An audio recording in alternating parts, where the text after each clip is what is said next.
Bueno, pois estamos con Dubra, noraboa, partidazo, creo que o palán de partidos saleu-vos á perfección.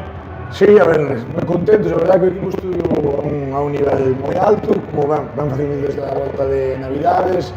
A verdade que lle agradezo moito aos xogadores ese traballo, ese esforzo que fixeron no Nadal por adestrar. Temos un pequeno descanso de 7 días e creo que ese traballo está dando os seus froitos, non? Iso é de agradecer, porque ese compromiso que están tendo está se vendo non no resultado, sino no xogo e na maneira que está xogando o equipo. Na entrega, sobre todo porque creo que a entrega foi dun 200% dende arriba, a verdad que esa entrega en defensa, o chegar a todo coa punta dos dedos, con mínimo por conseguir ese éxito foi bo. Sí, creo que tamén axudou en parte, bueno, esta recuperación de Fran e de David, que asumen esa parte de liderazgo que os xogadores iban adquirindo os máis xóvenes pouco a pouco, e a verdade é que a chega deles creo que se nota e o equipo ten un impulso maior en defensa e iso que nos está a levar os partidos moito máis cómodos. A verdade que entre Fran, Pichel e sobre todo, como sai o Boiticeo, hai o Mick Jagger do balonmano que Chimpo sigue dando unha lección de balonmán completa, está,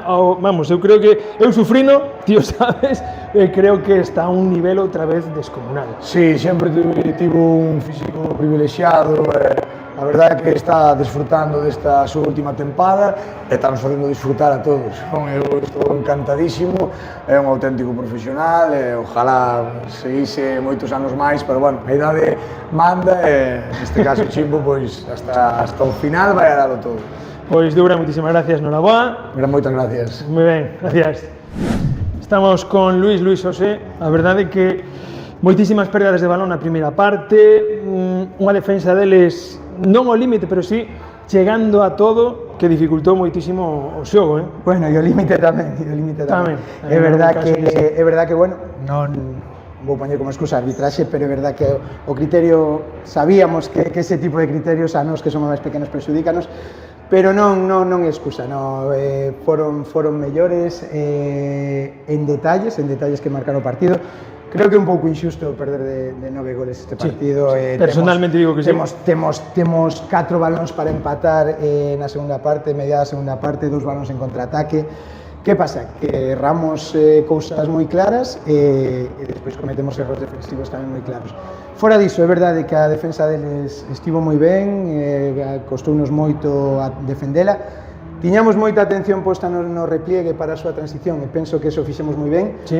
Pero despois cometemos erros defensivos graves en situacións onde sabemos que eles son bons, Chimpo, Mario, con Diego Antelo nos espazos. Entón, pois nada, a verdade que foron mellores neses pequenos detalles, nos cumplimos moi ben o plan de partido entre áreas, na transición e no repliegue estivemos moi ben, pero no posicional foron superiores. Pois nada, ahora toca preparar o partido de Culleredo, un Culleredo que, por certo, ganou en Ribeiro, un Culleredo que leva 3 partidos. Esperemos romper esta racha negativa ahora indo a Culleredo a vender a semana. Partido duro, pero que temos que, decía yo a los chicos, bueno, hoxe podemos sacar conclusións positivas de algunhas cousas, pero non chega e temos que dar un paso adiante porque queda moita liga e a semana que ven temos que sacalo. Pois seguro que sí. Pois nada, nos despedimos desde aquí a Conexión. Recordade, a semana que ven viaxa o Bueu a Culleredo, dentro de 15 días volta ao canal de YouTube do Bueu Atlético Balonmán. Vémonos!